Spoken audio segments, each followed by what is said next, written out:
Welcome to the Greenpoint Williamsburg News Magazine.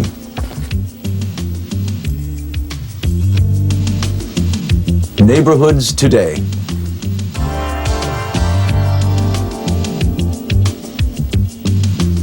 In this edition, our journey begins at the Greenpoint YMCA, and the focus is on change and positive improvements. Reena Marie spoke with the center's executive director and discovered there's more to the local Y than its weightlifting room. We'll also give you a glimpse at the charitable side of Channel 2's Jim Jensen and the CBS All-Stars who play softball for charity. On Brooklyn's South Side, Sonya Rodriquez reports on El Puente, the alternative education center for Hispanic youth. And I'm Dick Mahan. Our first segment is an in-depth interview with the Greenpoint YMCA's Executive Director, Barbara Kennedy. Reena Marie recently spent some time talking with Barbara about the Y, its new course for the future, and how she intends to catapult it into the 1990s. I'm with the Executive Director of the Greenpoint YMCA, Barbara Kennedy, to talk about where the center has been and hopefully where it's going. Barbara, welcome. Thank you. I'm very glad to be here. Thank you.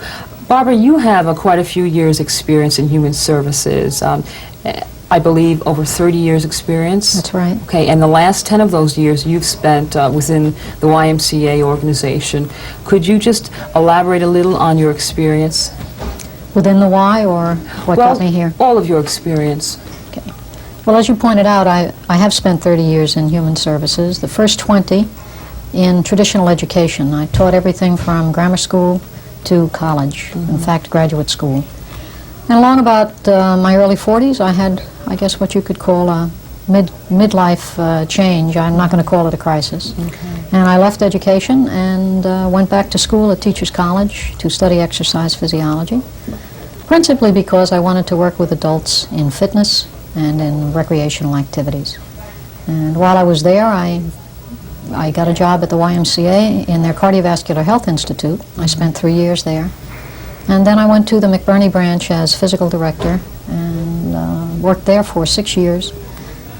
And from there I really came here via Staten Island. Mm-hmm. What do you think it was in particular that led to your current position here as executive director at the Greenpoint YMCA? Well, there were a number of things. First of all, let me say that 3 years ago, if you had asked me about being an executive director, I would have said, no, that isn't what I want to do. Mm-hmm. But within the framework of the YMCA and over the last 3 years, particularly my time as associate executive at the McBurney branch, I really came to see that I could make a contribution in helping organize branch resources to deliver services to people of all ages. And I began to think about an executive job. And when this job opened up, I came out to talk with Marshall Klein, who was the previous executive, and to see the facility, and I was amazed. Mm-hmm. My recollections of it from about 5 years ago were that it was an outdated, outmoded, underutilized facility, and when I first walked in here that night to see Marshall, the place was rocking with teens, and there were adults using the new Nautilus equipment, and the place had been revitalized in the first stage of the renovation, and I thought this is a good place to be. What kind of qualities do you feel you've brought with you here to the Greenpoint YMCA? Well, number one is that I have, I think, a good understanding of the mission of the YMCA, and I think that's important in YMCA work. We're not a health club. Mm-hmm. We're not a place like that. We have a mission. We're a not-for-profit organization. And I have a very goal-oriented mentality, so that when I set myself some goals or goals for the organization, I have a very firm commitment to achieving them. Mm-hmm. And I think those two qualities are essential to taking the Greenpoint YMCA from the point in which it finds itself right now, which is poised for growth in services to the community, into delivering those services. So I think those are my two prime qualities. You just mentioned priorities and goals. How do you first begin to figure out what those priorities may be and then establish realistic goals? Well, there are several steps in establishing priorities. The first one is really being observant. And I feel I've spent 6 months trying to get a handle on what we have here. So that's the first step. What have we got? And the second step is to get a knowledge of the community and what else is available in the community to the people who live here. And the third is to put those things together and see what's missing so that we could provide the service. But service can't be pie in the sky. We have to be realistic about it. And so the next step, and a very key one, is to assess our resources here within the Y, staff, money, space, and match the two up and make our decision from there. What resources do we have in-house that can match the needs of the community? Barbara, over the course of the past few months, a lot of changes have been going on here at the Greenpoint Y. Can you talk to us a little bit about those changes, the physical changes, as well as the type of programs that the Y has to offer? Well, right now we're just recovering from, and I say that advisedly, the renovation of the lobby and the first floor area. And in doing that, we've taken what was an extensive lobby that was not utilized for anything except lounge area, and we have turned it into a brand new 2-classroom nursery school, an expanded information and membership services area, and double rooms for meetings on the other side. And we've added that to the development of the new Nautilus Center and the Youth and Teen Center downstairs. Now, the Greenpoint Y traditionally, for the most part, has been seen as a YMCA, which is considered more than anything else a gym. And I guess I say that a little bit from experience because I'm from Greenpoint and I have been at certain points a part of the Greenpoint YMCA in one way or another. How then would you begin to change that image? And even more importantly than that, how do you begin to change that image in relation to accomplishing your short and long-term goals? Well, I think it's very important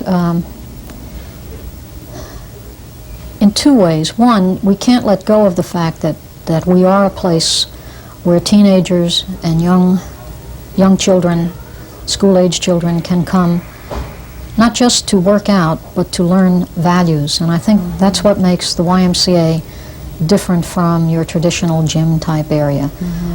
We try to inculcate basic sound human values, the teaching of basic sound human values in everything we do, particularly our youth programs. So I would not want to let that go. But I do think that we need to make adjustments to serve the adult community here. The emphasis on teens, particularly in the last year, in the last several years, has resulted in diminished time for adults and, I believe, loss of adult membership. So part of our goals, and we've already made a start at this, is to do some judicious shifting in the schedule to allow more adult time in peak hours that are available for adults, which of course is after work. And then the second part of our thrust is to develop some non-physical education programs. Our target for initiating these is September of this year. That will serve the people in the community who aren't interested in a gym, but who might be interested in, for an example, a chess club. And that's an example only.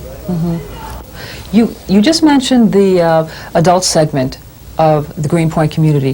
How then do you begin to focus in on that segment and figure out exactly what it is they might be looking for? That's the hard part of it. What do they really, what's the demand is what you're asking. Right. One of the things, again, is observation. You know basically what this community is constituted of. We have approximately 30% Hispanic. Would you say about 45% Polish, somewhere along that line? And with a good portion of both those populations needing English instruction. So therefore, one of the things that's on our agenda is to investigate the possibility of beginning English as a second language classes for people in the population, those two populations who would need it. Now, to do that, we've got to talk with other organizations here so that we're not overlapping services. Right. So it's a combination of assessing what you think the community needs and finding out whether or not those needs are being met adequately by other agencies in the community. And my last question is, if you could send out a message to all of our viewers about the Greenpoint YMCA, what it has to offer, what it will have to offer in the future, what would that message be? Well, that message, I guess, would be that Greenpoint YMCA has been serving this community for over 100 years continuously. And that although the targets at whom the services have been aimed, so to speak, have changed from the first days of the YMCA, the mission of the Y has never changed. And the mission of the Y is clearly to provide in the local community services that are needed by the community, and to do that as efficiently and effectively, cost-effectively for the participant as they can. And to do that regardless of race or color or creed. So that's the message I think I'd like to get out. We're here to serve the community and everybody in the community, insofar as we are able.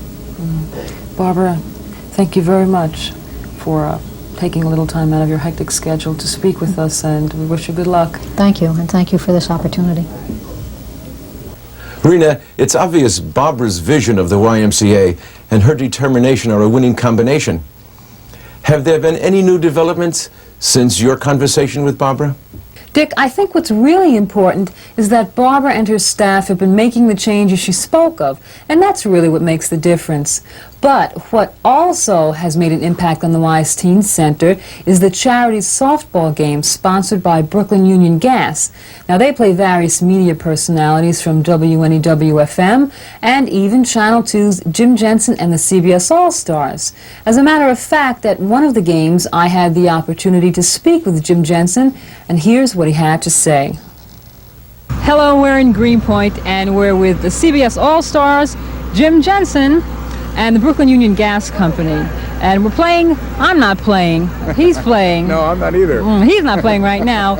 This is a charity fundraiser, and all the proceeds will be going to the Greenpoint YMCA. We had a chance to corner you, and we thought it might be a nice opportunity to ask you a few idea. questions. Nothing else to do, right? Why not?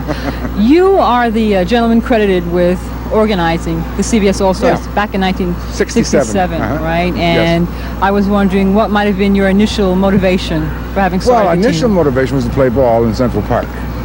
And then as we started playing, people began to invite us. I remember the first time we were invited was out to a naval hospital in St. Albans, Queens. It was during the Vietnam War, and to play a game for the benefit of the wounded who were recovering, who would come to watch the game.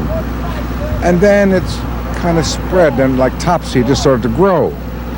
And eventually we reached a point where we were playing over 115 games a year. And then we continued playing in the park, and we kept dominating the park during the week. And then we went into a Sire League in the park, and we kept dominating it, and it became non-competitive as far as we were concerned, because the guys needed that competition to keep their edge. And then we got in some leagues on Long Island, and then continued to play the charity games as well. So now we have a schedule of 120 games. But it started with 1967. Right. But you didn't actually begin the charity games until 1971. So what was... 71, yeah. Right. What might have been going on in between there from 67 to 71 before you... We play a game now and then for somebody, but on an irregular basis. We just play in league in Central Park a couple times a week, that was all. Never really thought about building a team just to play charity games. It just sort of happened. And it was kind of a nice feeling to be able to play these games where often we'd get a youngster who'd been badly burned and needed money to send him to a burn hospital. And sometimes the youngster would survive, and it'd be very sad when they wouldn't. And you'd raise money to build a house for a paraplegic who became paraplegic because he was injured in a game, like sliding in at home and broke his neck. We raised money to build a house that had special ramps in an ambulance. And then you play games for American Cancer Society, leukemia, and various generic causes. And it's very rewarding. It was very, very rewarding. Now, the CBS All-Stars is still around. It's 20 years later. Yes. What do you need to keep it all going? Well, of course, we've changed the team considerably, because a lot of those, like as myself, I used to pitch 4 and 5 games a week. Now I can't really pitch anymore. The arm is gone. You know, as Tom Seaver pointed out, it's really It's a game for young men. So the manager of the team now, Ugo Mancini, joined us about 1970 as a first baseman catcher.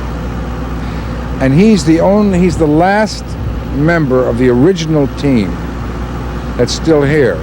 But he's the manager now. He can't play anymore either. He hurt his arm very badly. So we've rebuilt the team.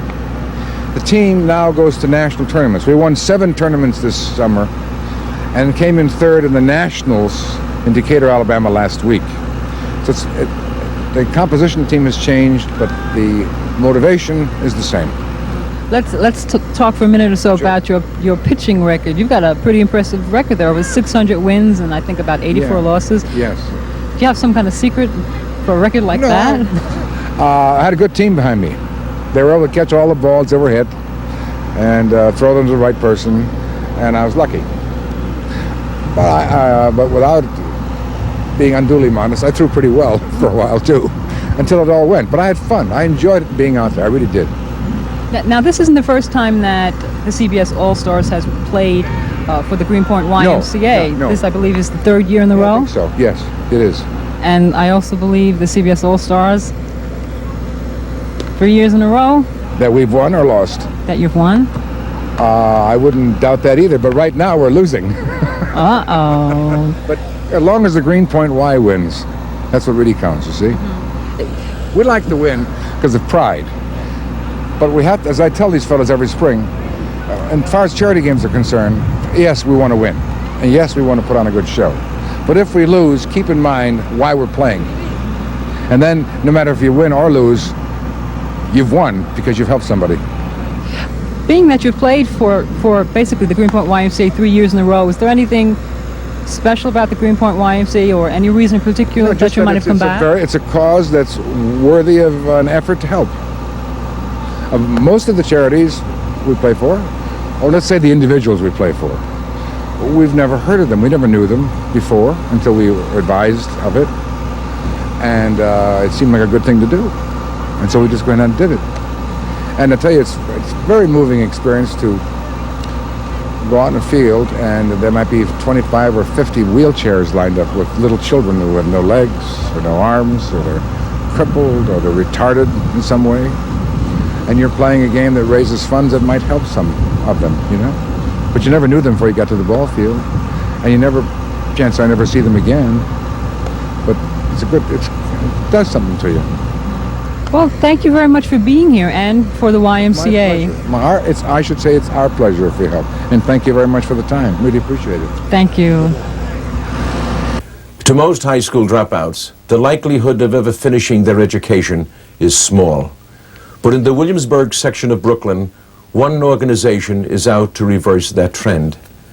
Since 1981, El Puente has been helping Hispanic youth in this neighborhood stay involved in the educational process. Sonya Rodriquez spoke with Ray Perez, one of the center's assistants, about their unique approach. The Williamsburg section of Brooklyn is known for its drugs and its gangs. And then we have El Puente. Mr. Perez, El Puente means the bridge. What's the significance of the center's name? Well, we're virtually adjacent to the Williamsburg Bridge. But more than that, we're a bridge for adolescents. We're a bridge to their adulthood, to their development. We wish for them in the future to become economically viable, to contribute in some way, in a significant manner, to the economic fabric of this city, which is becoming very, very sophisticated. It's sophisticated, and these kids need to learn skills. We provide services and programs that will permit them to develop their self-esteem, develop skills, and hopefully go out there and be able to defend themselves economically. More than that, though, we're also a bridge for self-empowerment, which hopefully, if put in the proper context, will lead to a better community. Hopefully, we will develop positively in that fashion. And hopefully, a lot of our kids will, in fact, come back to the neighborhood and give back and hopefully improve the neighborhood. The center was created in 1981 by its chief executive officer, Luis Galding Acosta. Why? What was the need? In 1981, you had one of the greatest calamities take place here in the South Side, Los Sudas, particularly of Williamsburg. The New York Times came out with an article on gang activity, which stated that one youth a week on the average was dying due to gang-related activity and violence. Luis Calden Acosta, who was the CEO of El Puente and who was then an administrator at Greenpoint Hospital, got together with the Reverend Stephen Lynch from Transfiguration Church, who was now a board member at El Puente. And they discovered that there was no type of center for the adolescents. And it was particularly ironic because you have the largest concentration of Latino youths of any section in New York City here. So they decided to get together and develop a plan and develop a program to provide services for these adolescents. And so El Puente was born. It was born as an alternative to the drugs, as an alternative to the violence, as an alternative to joining gangs. It was born because it needed to be born. Let's talk about the youngsters who come here. What kind of environment do they come from? What does the center give them that the conventional educational system doesn't? Suffice it to say that this is one of the worst neighborhoods there is in New York City. You're dealing with dire poverty conditions. You're dealing with nothing but drugs available, gang activity, violence. It's just totally disastrous. I think El Puente provides a lot of sensitivity. It provides a lot of services and needs that adolescents truly want, but they don't kind of dare reach for. So what we do is we provide a lot of counseling, we provide a lot of services and programs which will hopefully develop their self-esteem, and usually it does. We're very, very sensitive here. We're very, very committed. We really want to see youngsters succeed. And so when a youngster comes in here with a problem, we want to let them know that they can be loved, and that has to begin with self-love, with the understanding of the self. And we provide kind of a bridge for that self-understanding. For example, in our MASH unit, which deals primarily with the body, we have a component called BEST, which is Body, Exercise, and Sports Training. And under that wing, we have aerobics, we have karate, and various other physical activities. In addition to that, we have an alternative high school, and we take at-risk kids. These are kids who generally are not acceptable in the conventional school district, in the school system. And so what we do is try and develop a self-esteem level that's positive, and will permit them to believe in themselves, and eventually they can learn and identify and so on and so forth, and develop skills that will permit them to be economically viable in the society. What type of program does El Puente offer? We are a comprehensive center. We offer programs that are medically related, artistically related, educationally related. We have over 31 different activities. In the arts, for example, we have art, we have music, we have dance, beginners, advanced, and intermediate. We have medical services that are completely free. We have an alternative high school which deals primarily with kids that are considered at-risk dropout kids. So we take the kids that other schools wouldn't accept.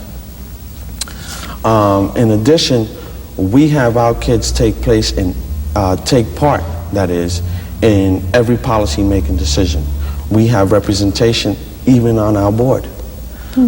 We have kids sitting on our meetings and give us suggestions. This is a client-centered organization. How many of the youngsters are successful with the center's programs? Where and what have they moved on to? Let me give you an example. We have a gentleman by the name of Juan. Juan was a dropout kid, didn't have much of a family. Teachers in the educational system declared him virtually crazy. But he came in here, he wanted to help himself. So what do? We put him in our photography program. And the kid is winning all types of citywide contests. Yeah. And consequently now, he's a photographer for the Green Line, which is the local newspaper. We have Maribel, who in fact was the best student at the High School of Performing Arts and has a full scholarship now in New York University. We have Rosemary, who is now a student at Cornell University. We have kids at FIT. We have kids at Hunter. We have 2 kids, I believe, who went on to dance professionally with a major dance group. A lot of our kids are doing very, very well, thank God. That's great. Mr. Perez, thank you for having us here. Thank you. That's it for this edition. For Neighborhoods Today, I'm Dick Mahan. Thank you for watching.